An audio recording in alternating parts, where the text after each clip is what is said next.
hanging out in the Rangers dressing room with JT Miller, who got his first taste of a little casino night last night, hanging out with the fans and wearing some good clothing. First of all, who dressed you for the event? I actually got a tux and put it on myself. It took me like 40 minutes to put on the tie, and it was already tied. Couldn't figure out the strap thing, but yeah, it was a good event. It was good to see all those people there, and it was for a good cause, so it was good. Best dressed Ranger last night? Other than JT Miller? Yeah, it was tough, but I don't know, Boiler looked pretty good. He had some new shoes on he kept talking about, and I got the haircut and everything. I could probably give it to Boiler last night. Well, good stuff. You had the event following in the footsteps of a real feel-good victory, a real good, solid, great 60 minutes that you guys played against Tampa Bay.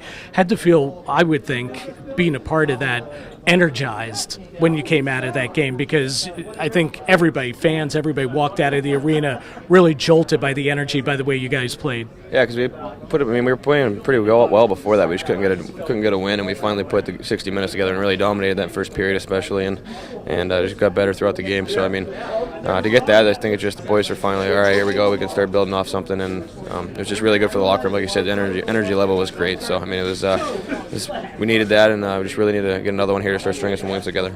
As a young player, and you're learning lessons every time you're out on the ice. How big a lesson was it to learn that you guys can go out, dominate 20 minutes, the shot advantage, territorial, everything, but yet it's a 2-1 game. The game's still up for grabs, but yet you guys stuck with it. You didn't deviate. There was no worry or whatever. Was that a key lesson or another, lesson that you learned? Yeah, you learn that it only takes a shot, obviously, to score a goal. So, it's just anything could happen, and you just got to make sure you're not worrying about what they're doing. Just make sure you stick to your game, and I think when we're playing well like that, goals are going to come. We can't press too tight or start to worry and sit back. Just got to stick with it and keep pushing forward, and I think we'll get our bounces. How much of an inspiration was 61, the way he was playing for you guys? Jeez, when he plays like that, nobody can stop him. He's such a big force, and when he gets going, it's just, like I said, it's hard to stop a guy like that with the reach and the soft hands. It's just it's a good player, a special player to be a part of. Now, when you're out there, and whether you're on the bench or out in the ice, I know you're focused, you're playing the game, but when you see him pull some of those moves and everything, is there a part JT Miller fan going on there when you see him pull some of those? Yeah, it's great. I remember when he made that move, when he took off and made the toe drag, that the whole bench was just like, oh my geez, couldn't believe he did that. That long a reach to pull it that tight and go that fast is such a big body. It's just, I don't know, it takes a lot of skill, and it's world class for sure. So.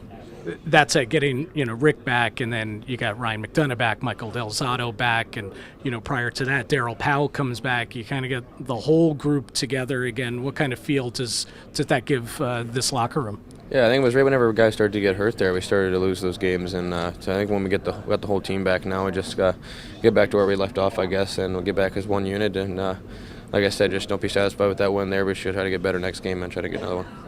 John Tortorella was telling the media that a lot of times with a younger player, you look for that moment when they start to plateau or they feel comfortable or whatever, and then it goes to be a fine line, just a straight line where it's not the continual progression up.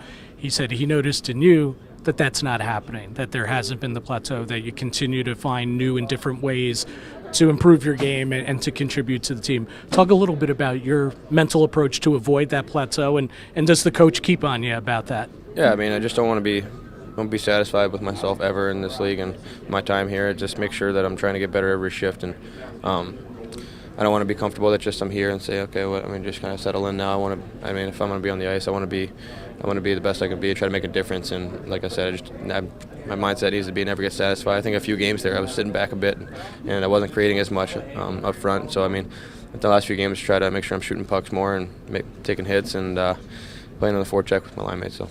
And you mentioned that, the taking hits part. I thought in particular, at least my outside observation, the last couple of games, very physical. And when you're physical and you're involved that way, it seems that everything else comes together. Yeah, it's a big part of my game, and especially being as of now, playing third line. It's just, I think one of our rules is to hit everybody when we get a chance, especially in the fourth. I'm playing with obviously Boyle, he just crushes guys, and it's just nice to have a guy like that in your line. It really separates the puck from the man, and gives your line that much more room. So I just try to maybe hit just as much and try to get the other guy the puck there. So. Does playing the wing, especially at this level, does it kind of free up your mind a little bit, from a defensive responsibility point of view? Yeah, I mean, it's just a lot different. It's still you still got to be really responsible and just make sure you're in all the shooting lanes when your point guy gets it. It's just it's a lot different than playing center, that's for sure. I think it might be. I mean, some would probably say it's easier, but it's you really got to be in a good spot all the time and keep coming back, and you still got to be close together down there. But it's just center's a lot different. Obviously, you're playing with a one-on-one pretty much the whole time with who you're battling with, and you're more defensively as a winger. You're probably just playing more on a read and just trying to read where the play is going to be and make sure you're in the right spot. Good stuff. Buffalo Sabres tomorrow. Go get them. Thanks, appreciate it.